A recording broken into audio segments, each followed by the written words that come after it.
George Washington and so forth, they comment on how much of the landscape at that time, which has now all been changed, showed the signs of great cataclysms. But we have, for instance, on the Appalachians, some of the richest coal fields around, which is basically all of the vegetation from the Rockies across the plains that were just slammed into that particular area, ground up into a fine carnivorous mass and made into coal. What pushed it? Water? Looks that way. That's the supposition that Patrick Garrell has, because here's the idea. Or if we don't have water, excuse me, just the actual shifting of the crust could cause that too. Not that distance, it's thought. That's a long haul, okay. There's long run-out slides where it's just merely a slide effect that occurs, and they've measured some of these in Canada, and they go considerable distances, but they don't go hundreds of miles. They might go 30 miles at the most. Okay. So, no, it looks as though it was a water effect. The issue, too, is that the badlands here in the U.S. have been scrubbed out by water in the eastern half of the Washington State and Oregon. You also show effects of large water runoff causing land sculpting effects and so on. So something caused that. We can postulate any number of things, but it now becomes evident that within this particular kind of a theory of a recurring cataclysm that involves this particular kind of emotion, this would be expected routinely. And basically what happens is, as the equatorial bulge shifts, 13 miles of water gets displaced and has to go somewhere. And so it sort of starts trying to crawl up out of the ocean beds over the continents just as they get filled up.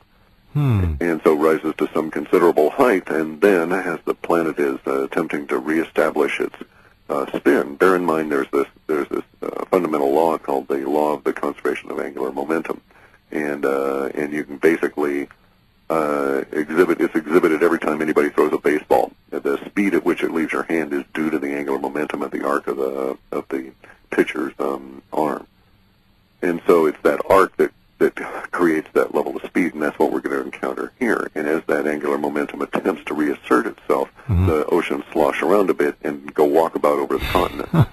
Slosh a bit? Okay. How big of a bit are you talking about? There's the rub. Okay, this is something that is unknown. There's a great deal of, and I'm not through my research on it yet, so I haven't really formed serious conclusions on it, but I was educated as an oceanographer in the physical components of oceanography.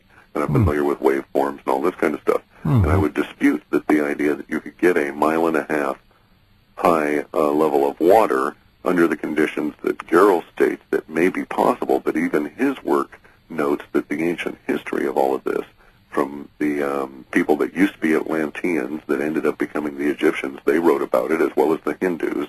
And there's another thing that reinforces my opinion of Garrell. He never got into the Hindu myths or the Taoist or any of that, and that's my area of expertise. I've been reading that stuff for years, decades. And so that dovetails. That dovetails, exactly. I mean, just to the same level of precision on the numbers, they're encoded in there in the whole deal. Well, if water, I don't mean to jump all over this, but if water were sloshing and surging over most of the land masses, half a mile, whatever, they would obviously scrub clean the surface of nuclear power plants, 103 here in this country and all the rest. Wouldn't it tend to turn the oceans when they resided back from whence they came into rather ugly soup for a while? There's probably going to be that, but then there's also other issues. Maybe long before that, that is to say maybe months before that, devastating earthquakes may make all the nuke plants melt down. And we may find ourselves in a horrid nuclear environment long before this occurs. Sure. There's a whole lot of predictable precursors that should exist if this theory is correct, and we're actually seeing some of those precursors now. What you described of South America, rather South Africa, is very interesting. I didn't know that. It's a huge trench. Yes. Actually, in northern Africa near Ethiopia. Yeah. Yeah, and it's a whole new ocean that's being formed, and they know that Africa is splitting.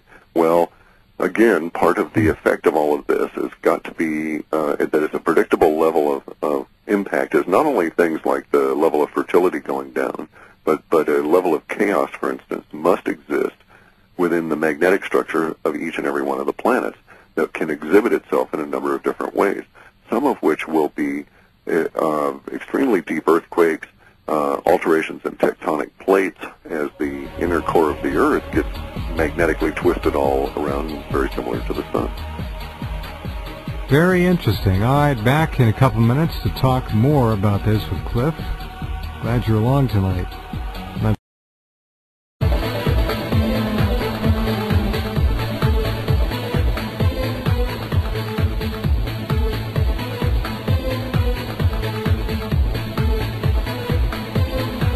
Let's get right back to our conversation with Cliff. You know, when we talk about the seed bank, we talk about Google digitizing books, and the one question which has always bothered me, although I think I've got a fairly good idea why, the continuing rape and degradation and destruction of our home, our planet. Why?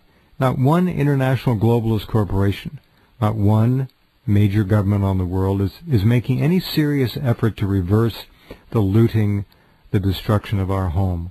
Not happening. It does not make any sense. No, we have not organized ourselves appropriately. No, why kill the golden goose? Right. Okay.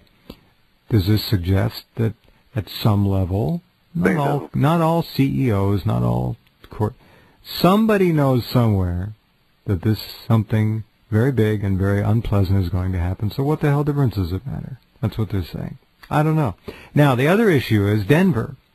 Right in the center, 2.5 hours either way from coast to coast, something like that. DIA is supposedly linked to underground transport that probably goes under the Rockies. And there is a lot of talk, has been for many, many years, about a very large underground safe dwelling for special folk who could fly in within 2.5 hours, go into an underground transport at the airport, and be, shall we say, secure? I don't know.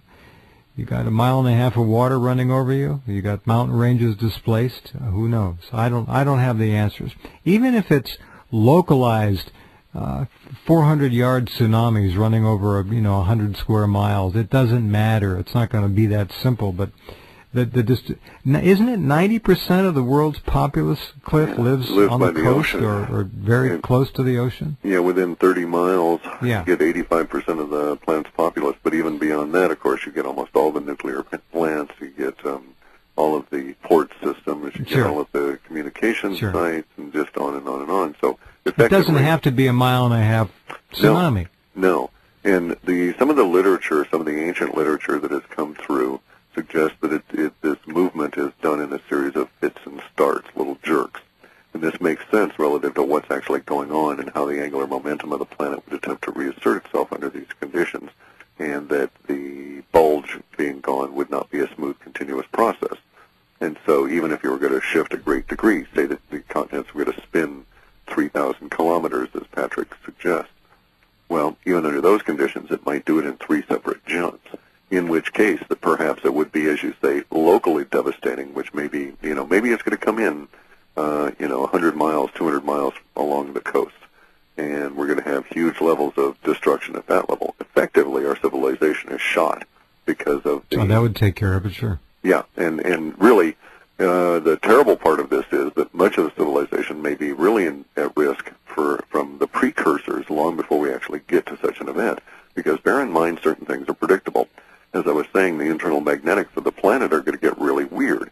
And so we're going to see, as a noticeable or predictable precursor to this, we would see the poles melt while the temperate zones become colder and have a lot of freezing. So it'd be kind of like, a hair on a naturally occurring bald guy like myself. So there's a little ring of hair around the ears. We're going to have snow around the temperate zone. It may get quite severe. At the same time that the Arctic Circle area may just be totally ice-free.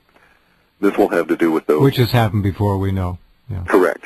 And actually, I think Charles Hapgood cites it both in Path of the Poles and the... right, I think he does.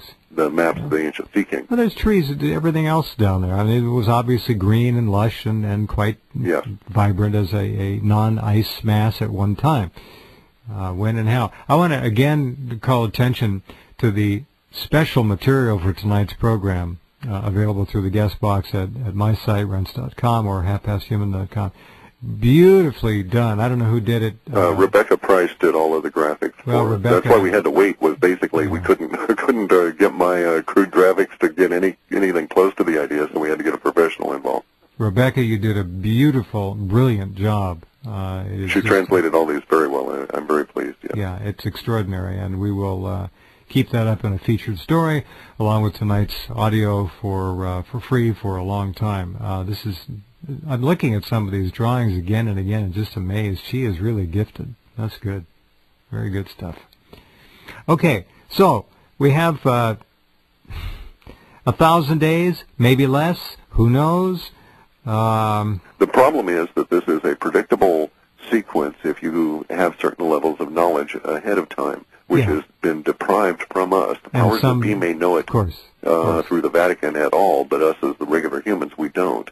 Well, that's why I'm looking at Denver as a locus, and there's a lot of weirdness there, and anybody can be there in 2.5 hours, and that's all.